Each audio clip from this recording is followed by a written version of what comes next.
The simpler method also helps preserve critical PPE for patient care. Hampton Roads was chosen in part because of our large concentration of service members across military branches. Death is a subject some people shy away from. The pandemic seems to be changing that, according to estate attorneys who are getting an uptick in inquiries about wills and estate plans. News 3 reporter Chelsea Donovan has the rest of the story. Talking about death is a heavy subject, but one more families are visiting due to the pandemic. We've had a little bit of an uptick, people wanting to get their documents prepared, thinking that the world was coming to an end or thinking they may get sick. Virginia Beach Trust and Estate Attorney Nate Olenson says the coronavirus is throwing a wrench in how to exactly put pen to paper in preparing last wills and testaments and estate planning documents. While we can meet and we can speak, the actual drafting of the actual signing of the documents still has to take place in person. Having witnesses be present is also difficult due to social distancing. The pandemic has underscored the need for there to be some sort of legitimized remote witnessing process, whether it's by video conference or some other type of coordinated meeting. The court closures are yet another roadblock as they work to finalize documents. We couldn't make appointments for those people to go down and qualify. So nobody had the authority to pay final debts and expenses. Attorneys also say they've had great difficulty in gaining access to assisted living centers as well as hospitals to make end-of-life changes to documents. We just can't get in there, and they can't come out. Olenson says the unpredictability of this virus proves there's no better time but the present to start the planning process for yourself and your family. If you have no documents in place, whatever assets you own are going to be distributed in accordance with state law. So the basic estate planning documents, your will, your financial power of attorney, your healthcare power of attorney, they're fairly inexpensive to prepare, but they're critical to have. I'm Chelsea Donovan for News 3. Decision to delay. The Treasury Department doesn't plan on speeding up the process to get Harriet Tubman on the $20 bill. When we can expect a redesign coming up. Cabins and lodges are now open in state parks. Coming up, we're going to tell you about the new regulations in place because of the coronavirus. High temperatures on this Friday in the 70s and 80s, but we are tracking sharply cooler weather on the way. We'll let you know how low we're going to go coming up. When protests over the death of George Floyd started, so did interference with police communications. And now authorities are investigating who is behind this. Interference on law enforcement radios, websites, and networks have been reported in 3 states, Minnesota, Illinois, and Texas. Things like music being played over radio frequencies, making it tough for police officers to communicate. Federal officials are warning police everywhere to be aware of this problem as the protests continue. And protesters continue to occupy an area of Seattle where police have abandoned a precinct. In other cities, there's a movement to bring down offensive statues following the death of George Floyd while in police custody. CBS News correspondent Elise Preston has the day's developments from New York. This is the mic for all people. Protesters spoke out about their grievances. I'll get you, bro. It's okay. I understand. And wishes for the future in a 6-block area of Seattle they now occupy. I would love to see the Seattle Police Department be turned into a youth center. President Trump tweeted for Washington's governor and the city's mayor to take back their city. Seattle's police chief says it wasn't her choice to abandon a precinct in the area. Leaving the precinct was not my decision. Ultimately, the city had other plans for the building and relented to severe public pressure. Across the country, protesters angry about the death of George Floyd in Minneapolis police custody have funneled their fury in different ways, including the removal of Confederate and other controversial statues. The NYPD is standing guard at New York City's statue of Christopher Columbus at Columbus Circle, making sure it stays safe. Governor Andrew Cuomo says he supports the statue. I understand the feelings about Christopher Columbus and some of his acts, which nobody would support. But the statue has come to represent and signify appreciation for the Italian-American contribution to New York. In Boston, a granite pedestal is empty where a Columbus statue used to stand. It was removed after it was beheaded earlier this week. Those viewing it have mixed feelings. We can't erase all our history. If we don't learn from the past, we can't move forward. He did not treat people properly, and I understand people's frustration with him. Italian-American groups will hold a rally Sunday to support the return of the statue. Elise Preston, CBS News, New York.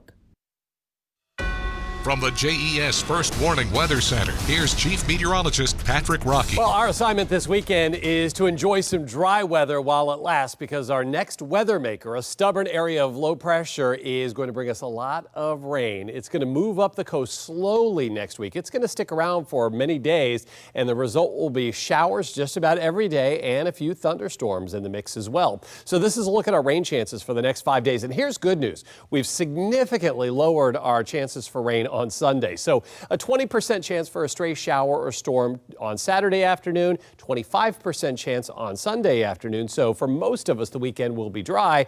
Not so dry as we head into next week. 60% chance for rain on Monday, 70% chance on Tuesday, 70% chance for showers and maybe some thunderstorms around on Wednesday. So here's the setup. Right now we have a stationary front along the coast, and you can see across the coast of North Carolina, we're still seeing some showers around.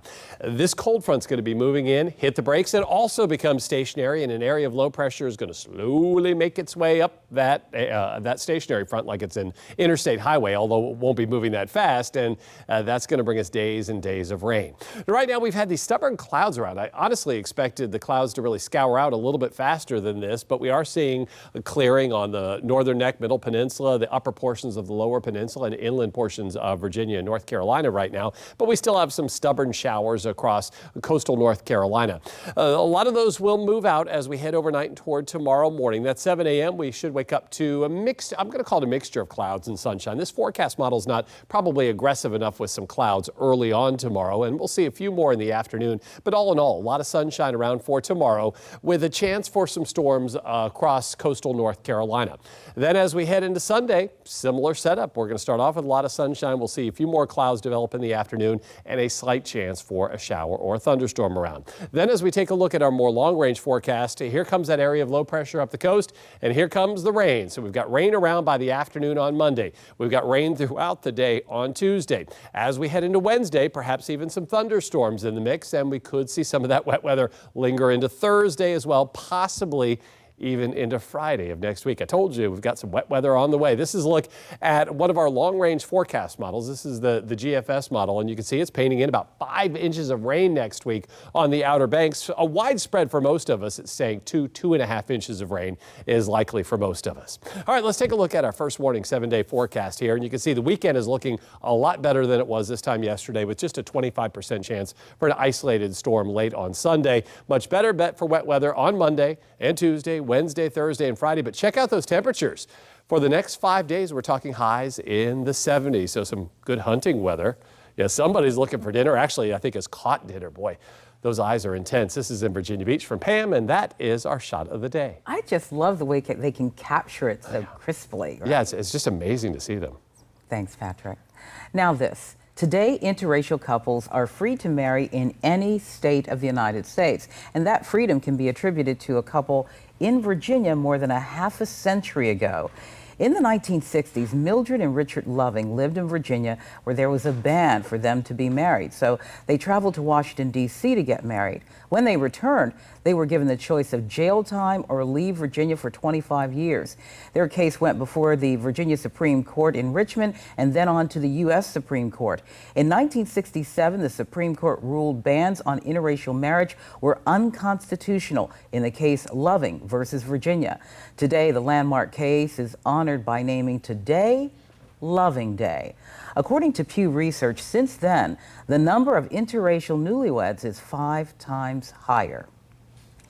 An upgrade for Band-Aid with a line of all skin shades that's sure to stick with people of all races. We'll explain that coming up. News right now, Virginia Beach city leaders are taking action to prevent vandalism to the city's Confederate monument. The city just announced the monument will be covered, fenced, and monitored by video surveillance. City leaders say these steps are being taken right now to follow the laws and regulations and to protect people from hurting themselves and others. The city says it does not have the authority to remove the monument, but the city does have options. There will be a public hearing in July about the monument's future. We'll continue to bring you updates on air and through our mobile app. And now this, new regulations at state parks in Virginia as the state continues to slowly open back up. Reporter Margaret Cavanaugh takes us to First Landing State Park to show you what's going on. Grant and his sister Gabriella Prom are excited to be at First Landing State Park. It's pretty fun. Yeah, pretty fun. It's nice to go for a walk once in a little while. You get to feel to be outside. Outside, and one of the first people to sleep in a cabin. Today we're going to the beach. I feel like we're going to have a great time there. State parks have been open, but their overnight facilities like cabins and lodges have been closed until now. For the first time in about well over 2 months now, so we're very excited about that. But there are some changes. We now no longer are offering linen service in our cabins and lodges to guests, so they will need to bring their own. And state rules are also in effect.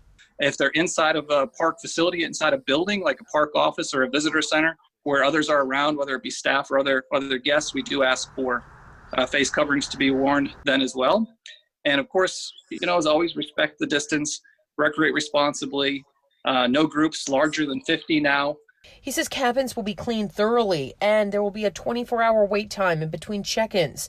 A family from Texas says the rules in Virginia are stricter. It has been a little bit of an adjustment. We've got face masks with us that we're wearing in buildings and things, but it's nice to be out here in the open. But they don't mind the regulations at all. Folks are ready to get out and get out into nature and stuff, and I think you can do it safely out here, so I think it's a good thing to open it up. Many families we spoke to are happy to be outside. I think it's needed. People need to get out and be around and have a normal life again and just enjoy what's there to offer for everybody. And these kids just can't wait to get in the water. I think it's going to be pretty fun when we go to the beach. And enjoy Mother Nature. Just relaxing once in a while. At First Landing State Park, I'm Margaret Cavanaugh, News 3.